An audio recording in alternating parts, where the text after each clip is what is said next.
Yeah. So yes, number 15, Australia should end the monarchy and become a republic. Yay. I strongly agree. Is this an active issue in Australia? Look, there was a referendum about 20 years ago where we voted to stay with the monarchy.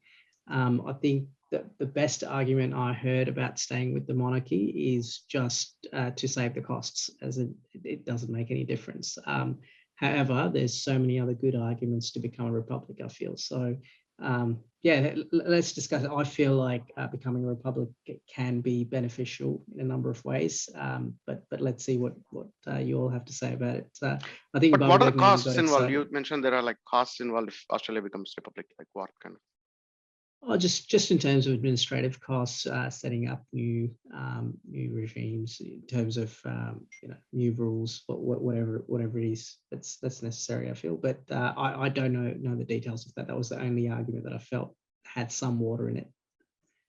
But the monarchy is largely ceremonial, right? In Australia, I mean, the Queen doesn't have any real power, right? No, she's got nothing to do with day-to-day politics or day-to-day daily life. She's got nothing to do. And does the royal family own lands because of the monarchy in Australia? I don't think so, not much. I don't believe so. So I do know that the Governor General has the ability to fire the Prime Minister, and I know that the Queen has the authority to choose the Governor General. Beyond that, I don't believe there's any monarchy rights per se. But I believe the Queen will decide. I mean, but I believe the Crown will decide based on the recommendations of the Parliament again, right? I mean, I believe that's correct. That's correct. Yes. But in saying monarchy, does not whole Australia belongs to her? Well, yeah. I mean, we've got her on the back of our coins, but no one really uses coins anymore. So it's even the superficial presence of the monarchy in Australia is dying slowly. So it's a benefit, Arjun, that let's say if there is a crisis in Australia, financial crisis, is there when this monarchy would help us to have some funds? Is that kind of a monetary benefit are you talking about? No, I don't believe that's the case. I think we should. The central bank or the federal bank is going to do more than what the Crown does for Australia in any case. Yeah. Strongly agree. I think obviously I don't believe we should have a monarchy, a king, a queen, a prince, especially when they deserve nothing and do nothing to own parts of the country for which they get beneficial treatment. The Queen of England has been able to, I believe, 1,000 times nearly. And maybe that's an exaggerated number. I don't remember the exact number. Been able to review the laws that were being proposed, legislation that was being proposed in the UK Parliament, and they were able to influence it, as in what affects the welfare of the monarchy, by which they mean the riches of the monarchy. They were able to, behind the scenes, get that change. This is a lobby group. So obviously not. I'm for a republic. But I will also say that now I was just checking, 1975, Governor General Sir John Kerr terminated Whitlam's appointment as Prime Minister of Australia. I think it is a controversial decision, is it not? I don't know the in-depth the politics around that, but he invoked Section 64 of the Constitution and he said, I am empowered to kick you off, and terminated the Prime Ministership of Whitlam, 1975. The present monarch, a grandmother of 95 years, something now, probably one of the most beautiful grandmothers alive in the world, in public life, is not going to be there forever. And her obvious successor is nowhere near the charm levels or the attraction or the ability to handle things. So it'll soon come to the point where her presumed successor, who sings to his cows and plays music to his plants, he and his position as the head of the British Empire will be questioned. I think it'll be good and less messy, like it happened with, was it Jamaica? A few months ago, some Caribbean islands said that they were no longer going to be with the Queen, and they declared themselves republics. And this was done while Prince Charles's eldest son, I think William, was visiting them. So people are getting rid. And most recently, I mean, I'm talking within the last 12 months, that some countries have said, we don't want the Queen anymore. Australia is stronger and more able to say this.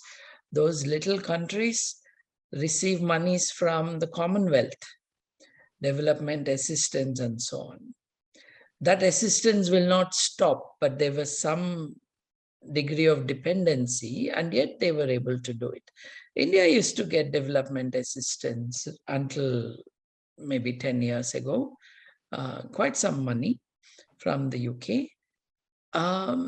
But India has been a republic for what? Since 1950. And yet the assistance was continuing. Enough, the people of Australia have grown up and they can declare their independence from the coattails of the mother country. Agreed. I think there's, like I said, there's a number of reasons to become a republic, and for me, the most interesting one is the fact that Prince Charles is a homeopathic believer. So he believes in homeopathy. That's enough reason for me to become a republic, I think, as an Australian. But sorry, Sarath, you were about to say something. I think on a fundamental level, a modern democracy or any modern society is about the will of the people expressed as their mandate in an election process. I think that should triumph anything else. And just because there is this executive power that made up a law, I mean, that just written on a law, giving itself a lot of powers, that overrides the will of the will and mandate of the people, something like that, it's not good at all. And it should be, I mean, if it should be a republic. I would say this, see, the Queen, the crown, especially these colonial crown and imperial crowns are things of the past. There are, even from a symbolic perspective, surely there are better people that could be venerated instead of the crown and the Queen, as represented as that could be venerated as in the highest order within Australia. So yeah, so head of state. And Sarath, also the Queen of England or the King would be the head of the Anglican Church. Yeah. Australia is not a religious country. The people, there are some churchgoers, and especially now the present regime has a lot of support for the Christian church, and that's obvious. The Prime Minister is a frequenter to some of the cults, Christian cults that there are. But the fact is, Australia is a secular place. What is the head of Church of England doing as head of the state in Australia? So there is no need for royal courts and royal justers. The only courts that are valid is the courts that are formed by the mandate and will of the people. But Sarath, let us also remember that the largest troop of unpaid, at least unpaid at the time of service delivery, the largest troop of jesting and jesters in the UK who provide maximum entertainment to people is a royal family. Both accused of crime and accused of profligate spending and irresponsible talk. What will And the scandals. tabloids do? Absolutely. What will the tabloids do in the UK? How will the people of UK be entertained if there is no Prince Charles, if there is nothing to do about Princess Diana, the victim of the royalty, or the son of the Queen who has been charged and had a civil settlement with pedophilia? Yeah, Andrew, right? Yeah, with the Yes, Epstein case. Yeah, yes. Yeah. Yeah. that was horrible. So it's a terrible. disreputable connection that that fellow brings to the royal family. All of them jointly got together and victimized Princess Diana. They knew this man had an affair with someone, ongoing affair, when they got him married to a young lady who had to undergo a virginity test. Yeah. It's a very bad situation. Australia can do well without having this head of state. Yeah. The Queen is People- honorable, except for the treatment of Diana, I believe. When I say head of state, I mean the British royalty. Understood. They strongly agree for this one, and we're halfway through. Number 16. Indigenous communities in Australia should have final say over whether mining projects can go ahead on their traditional lands.